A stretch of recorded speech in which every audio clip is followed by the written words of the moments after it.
আসসালামু আলাইকুম। আশা করি সকল ছাত্রছাত্রী ভালো আছে। পরিসংখ্যানের ভয় দূর হবে নিশ্চয়ই। আজকে তোমাদের আমি কন্টিনিউয়াস সিরিজের গড়, মধ্যমা এবং প্রযোজক এই তিনটা বিষয়ে আলোচনা করব। তোমাদের দেওয়া থাকবে হলো শ্রেণী ক্লাস 10 থেকে 20 থেকে 30 এরকম দেওয়া থাকবে, আর ফ্রিকোয়েন্সি এটা দেওয়া থাকবে।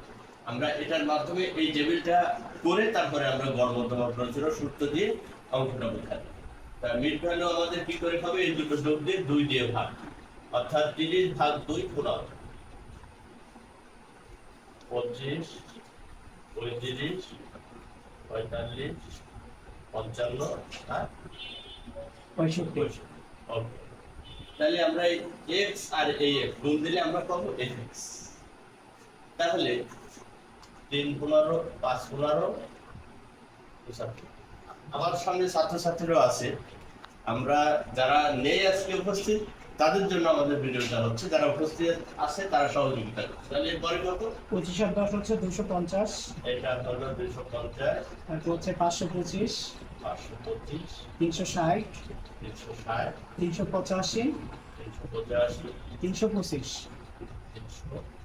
325। আর CF মানে কিউমুলেটিভ ফ্রিকোয়েন্সি, মানে গণসংখ্যাটা কি ক্রমান্বয়ে যোগ। এই 5, 15, 15, 30, 30, 38, 30, 45, 45। 50।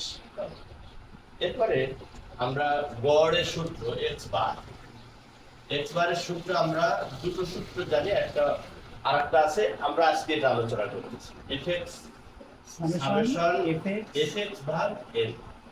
এই যে fx এটা যোগ করলে আমরা পাবো সামেশন fx। কত পেয়েছি? 1920, 1920। আর এই ফ্রিকোয়েন্সি যোগ করলে পাবো আমরা n 50।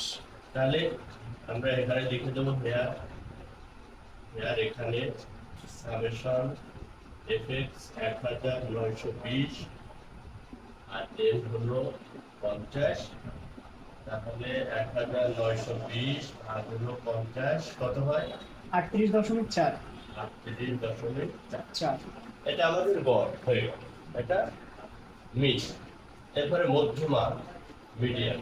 মিডিয়ানের সূত্র হলো ln প্লাস n ভাগ 2 মাইনাস পিসিএফ আর fm গুণ ক্লাস উত্তর। তো আমরা হেয়ারে এই n ভাগ 2, n আমরা জানি 50 ভাগ 2 অর্থাৎ 25। এই 25 আছে 30 এর মধ্যে, এখান থেকে আমরা তীর মেরে দিলে এই যেটা পাবো এটা পাবো আমাদের ln, এটা পাবো fm ফ্রিকোয়েন্সি অফ মিডিয়ান, আর এর উপরের যেটা এটা হলো পিসিএফ প্রিভিয়াস কিউমুলেটিভ ফ্রিকোয়েন্সি। এখন আমরা এই ln সব মান বসাই দেব। ln হলো 30, পিসিএফ হলো 15, fm হলো 15 আর ক্লাস ইন্টারভেল হলো 10। এখন আমরা মান বসাই দিলে হয়ে যাবে 30 n ভাগ 2 দিলে আমরা প্রথমেই করেছিলাম 25 মাইনাস পিসিএফ হলো 15, frequency of median 15, class interval 10। আমরা এই বিয়োগ করে ভাগ করে গুণ করে একবারে বসাবো। 6.667। 6.667। আলহামদুলিল্লাহ, আমার সামনে ছাত্রছাত্রীরা আছে, ওরা আমাদের হেল্প করছে যোগ গুণ থাকে। তাহলে আমাদের 36.667 এপিপি লিখে দেবো, অ্যাপ্রক্সিমেট মানে এরপরে আছে। তাহলে গড়, এটা আমরা শিখলাম গড়, এটা মধ্যমান, আর এবার আমরা প্রচুরক অর্থাৎ মোড। মোডের সূত্র ln plus delta 1 divided delta 1 plus delta 2 গুণ ক্লাস এটা। তো মজার ব্যাপার হলো ডেল্টা 1 আমরা এখানে যেখানে একটা বড় পেয়ে যাব, ফ্রিকোয়েন্সি বড়টা থেকে উপরেরটা বাদ দিলে ডেল্টা 1 হয়ে যাবে, আর এই বড়টা থেকে নিচেরটা বাদ দিলে আমরা ডেল্টা 2 পেয়ে যাবো। এর নিচেরটা বাদ দিলে ডেল্টা 2 পেয়ে যাবো। তাহলে 15 মাইনাস 10 অর্থাৎ 5 আর ডেল্টা 2 15 মাইনাস 8 7।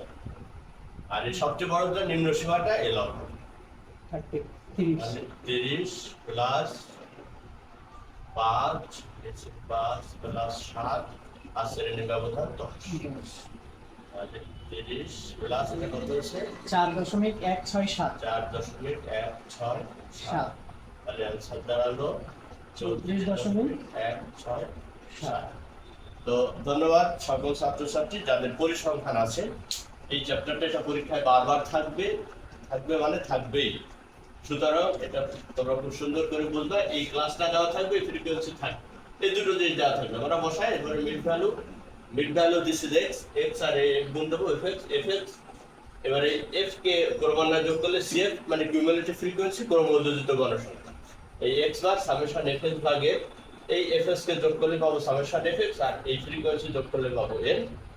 বসা দিয়ে ভাগ দিলে অ্যান্সার হয়ে যাবে মিডিয়ান মধ্যমা এলন প্লাস এন ভাগ টু মাইনাস বিসি ভাগ এফ এম গুণ সি। দুইবার লিখলে মুখস্থ হয়ে যাবে যে কেরুট। এই এন ভাগ টু আগে করে দেবো, এন ভাগ টু করলে 25 হয়েছে। এই 25 কার মধ্যে আছে খোঁজ করবে, সেখান থেকে 3 বেড়ে দেবো।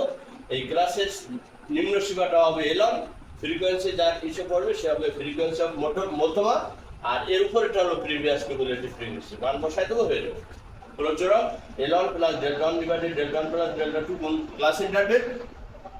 ডেল্টা 1 কি করে পাবো? এই মধ্যমা সবচেয়ে বড় যেটা পাবো, গণসংখ্যা সবচেয়ে বড় যেটা থাকবে তার থেকে উপরটা বাদ দিলে ডেল্টা 1 হবে, নিচেরটা বাদ দিলে ডেল্টা 2 হবে। কখনো কখনো এই বড় গণসংখ্যা দুটো হতে পারে বা একদম নিচে হতে পারে, সেই ধরনের আসলে নেক্সট ক্লাসে আমরা তোমাদেরকে বুঝিয়ে দেবো। তাহলে আমরা গড় মধ্যমা পুরোচরক এটা আমরা গত দুটো ক্লাসে সিম্পল এবং ডিসক্রিট সিরিজে করিয়েছি। আজকে কন্টিনিউয়াস সিরিজ যেটা বারবার আসে, এই জন্যই এটা আজকে যারা ক্লাসে ছিল না তাদের জন্য আমাদের আজকের এই ভিডিওটা। আশা করি সকলে ভালো থাকবে।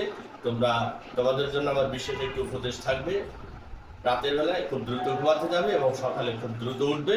ফজরের নামাজ পড়ার পরই লেখাপড়া লেগে যাবে এবং তোমাদের নিজেদের জীবনে একটা রুটিন করে নেবে। ধন্যবাদ সকলকে। আসসালামু আলাইকুম।